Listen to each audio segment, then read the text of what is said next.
नमस्कार। मैं doctor Rishabh Jain, associate professor, department of music instrumental, आज एक बार फिर आपके समक्ष उपस्थित हूँ। आपका स्वागत है छात्रों।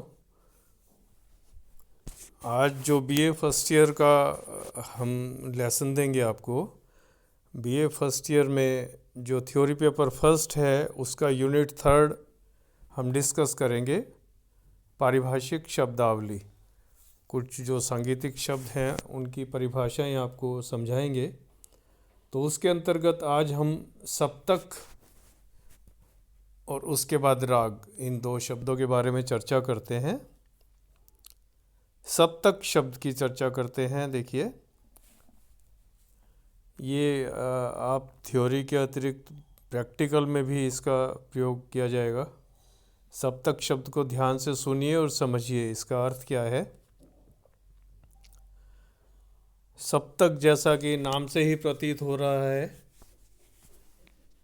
7 शुद्ध स्वरों के क्रमानुसार समूह को सप्तक कहते हैं। 7 स्वरों के नाम हैं सा, रे, गा, मा, पा, धा और नी, जिनके पूरे नाम ही आपको मालूम होने चाहिए: षडज, ऋषभ, गंधार, मध्यम, पंचम, धैवत और निषाद। इसमें प्रत्येक स्वर की आंदोलन संख्या अपने पिछले स्वर की आंदोलन संख्या से अधिक होती है। पा की आंदोलन संख्या सा से 1.5 गुनी होती है। उदाहरण के लिए देखिए, यदि सा की आंदोलन संख्या 240 है तो पा की आंदोलन संख्या 240 की 1.5 गुनी यानी 360 होगी। ये प्रैक्टिकली आपको समझाया जाएगा, अभी थ्योरेटिकल आप इसको याद कीजिए। सप्तक में सा, रे, गा, मा, पा, धा और नी स्वर होते हैं। नी के बाद फिर सा आता है और इसी स्वर से दूसरा सप्तक प्रारंभ हो जाता है। यह सा पिछले सा से दुगनी ऊंचाई पर रहता है। इसकी आंदोलन संख्या पिछले सा से 2 गुनी हो जाती है। यानी यदि मध्य सप्तक के सा की आंदोलन संख्या 240 है तो अगले सप्तक यानी तार सप्तक के सा की आंदोलन संख्या 240 की 2 गुनी 480 होगी। अब देखिए, सप्तक के विषय में बात करें, कितने होते हैं, इनका क्या प्रयोग किया जाता है, कैसे प्रयोग किया जाता है। मनुष्य कंठ की सुविधानुसार संगीत में मुख्यतः 3 सप्तकों का प्रयोग किया जाता है। प्रत्येक सप्तक में 7 शुद्ध और 5 विकृत स्वर होते हैं। इन सप्तकों के नाम क्रमशः इस प्रकार हैं। देखिए, पहले सप्तक को मंद्र सप्तक कहा जाता है, दूसरे सप्तक को मध्य सप्तक कहा जाता है, तीसरे सप्तक को तार सप्तक कहा जाता है। साधारणतया जो गायन या वादन में लोग मध्य सप्तक से अधिक गाते बजाते हैं। यह सप्तक दोनों सप्तकों के मध्य में होता है, इसलिए इसे मध्य सप्तक कहा जाता है। मध्य सप्तक के स्वरों की आंदोलन संख्या मंद्र सप्तक के स्वरों की दुगनी और तार सप्तक के स्वरों की आधी होती है। इस सप्तक के स्वरों को दर्शाने के लिए किसी भी चिन्ह की आवश्यकता नहीं होती। मध्य सप्तक के पहले का सप्तक मंद्र सप्तक कहलाता है। मंद्र सप्तक के प्रत्येक स्वर की आंदोलन संख्या मध्य सप्तक के उसी स्वर की आंदोलन संख्या की आधी होती है, जैसा पहले भी हमने बताया आपको। इसी सप्तक के स्वरों को दर्शाने के लिए स्वरों के नीचे बिंदी का प्रयोग किया जाता है। ये सप्तक में जो निशान लगाए जाते हैं, बिंदु का प्रयोग किया जाता है, ये आपको काम आएगा जब आप नोटेशन लिखेंगे, राग की स्वर लिपि लिखेंगे, उसमें मंद्र सप्तक, तार सप्तक, मध्य सप्तक, तीनों सप्तकों के स्वरों का प्रयोग किया जाता है। तो उन स्वरों को दर्शाने के लिए हमें चिन्ह प्रयोग करना पड़ता है। वो जब आप स्वर लिपि लिखेंगे तब आपको बताया जाएगा। देखिए जैसे नि धा पा इस पीडीएफ में भी आपको दिखाई दे रहा होगा, नि धा पा इनके नीचे हमने बिंदु का प्रयोग किया। तार सप्तक के प्रत्येक स्वर के आंदोलन संख्या मध्य सप्तक के स्वर की दुगनी होती है। इस सप्तक के स्वरों को दर्शाने के लिए स्वर के ऊपर बिंदी का प्रयोग किया जाता है। जैसे मंद्र सप्तक के स्वरों के लिए स्वर के नीचे बिंदु का प्रयोग किया जाता है, उसी प्रकार तार सप्तक के स्वरों को दर्शाने के लिए स्वर के ऊपर बिंदी का प्रयोग किया जाता है। जबकि मध्य सप्तक का स्वर दर्शाने के लिए किसी भी प्रकार का चिन्ह प्रयोग नहीं किया जाता। किसी भी सप्तक का प्रत्येक स्वर अपने पिछले सप्तक के स्वर से दुगना ऊंचा होता है।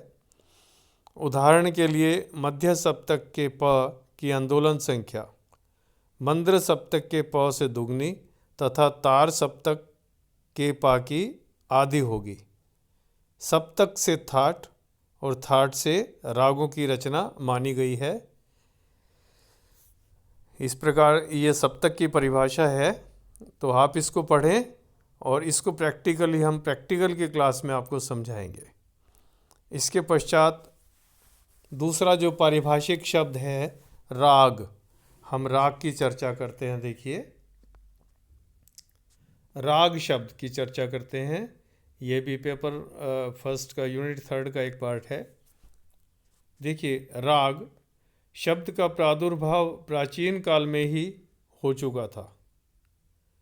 महर्षि भरत ने अपने शास्त्र नाट्य शास्त्र में राग शब्द का प्रयोग केवल रंजन हेतु किया था और मतंग ने बृहद्देशीय व इसका वर्णन रंजन प्रदान करने के वाले स्वर समुदाय के रूप में किया है। और राग शब्द की परिभाषा इस प्रकार दी है। यो सो ध्वनि विशेषस्तु स्वर वर्ण विभूषितः रंजको जनचित्तानाम सच राग दाहत। अर्थात इसका अर्थ समझिए, जो ध्वनि स्वर व वर्ण से अलंकृत है एवं चित्त को रंजन प्रदान करे उसे राग कहते हैं। आधुनिक काल में रागों के निम्नलिखित लक्षण माने गए हैं। थाट, स्वर, आरोह अवरोह, पकड़, न्यास, जाति, वादी, संवादी, पूर्वांग, उत्तरांग, समय, आविर्भाव, तिरोभाव व रस। देखिए राग के कुछ आवश्यक नियमों को इस प्रकार इंगित किया जा सकता है।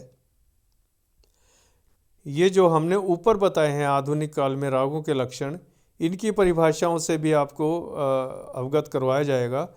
जैसे थाट, स्वर, आरोह अवरोह, पकड़, न्यास, जाति, वादी, संवादी इत्यादि, ये स्वर आपके लिए सब नए हैं, शब्द नए हैं।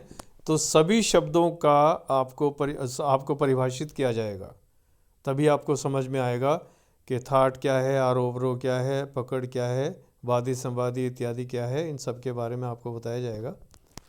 राग के कुछ आवश्यक नियमों को इस प्रकार समझाया जा सकता है।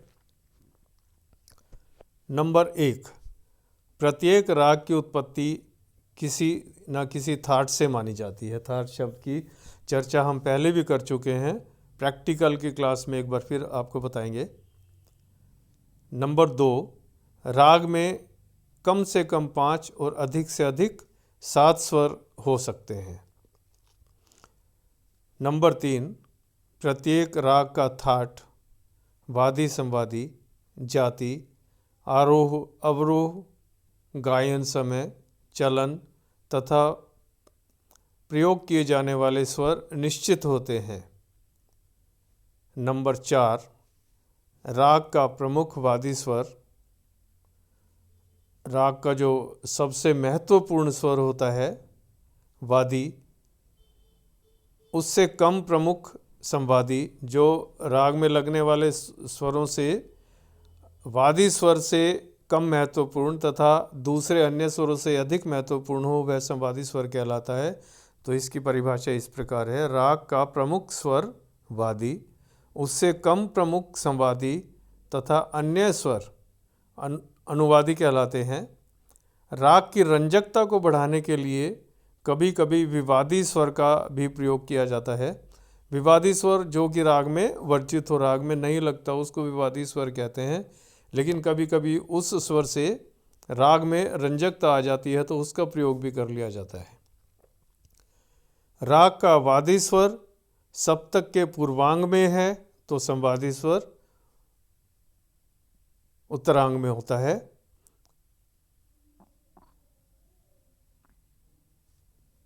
अब पूर्वांग और उत्तरांग की परिभाषा आपको आगे समझाई जाएगी, तब आपको समझ में आएगा पूर्वांग क्या है, उत्तरांग क्या है। तो वादी स्वर पूर्वांग में और संवादी स्वर उत्तरांग में होता है। नंबर 6 नेक्स्ट, राग में न लगने वाले स्वर वर्जित स्वर कहलाते हैं। षडज यानी मुख्य स्वर सा कभी भी वर्जित नहीं होता। किसी भी राग में माँ और पा एक साथ वर्जित नहीं होते। अगर किसी में पंचम वर्जित है तो माँ अवश्य प्रयोग्य होगा, चाहे मध्यम शुद्ध हो या तीव्र हो। राग मारवा में तीव्र मध्यम प्रयुक्त होता है। 7 नंबर देखिए, प्रत्येक राग का गायन समय निश्चित होता है। इस आधार पर समस्त रागों को 3 वर्गों में विभाजित कर दिया गया है। रे कोमल और गा शुद्ध वाले रागों का वर्ग, रे गा शुद्ध वाले रागों का वर्ग तथा गा कोमल वाले रागों का वर्ग। प्रथम वर्ग के 4 से 7 बजे तक, द्वितीय वर्ग के राग 7 से 10 बजे तक तथा तृतीय वर्ग के समस्त राग 12 से 4 बजे तक क्रमशः गाए बजाए जाते हैं।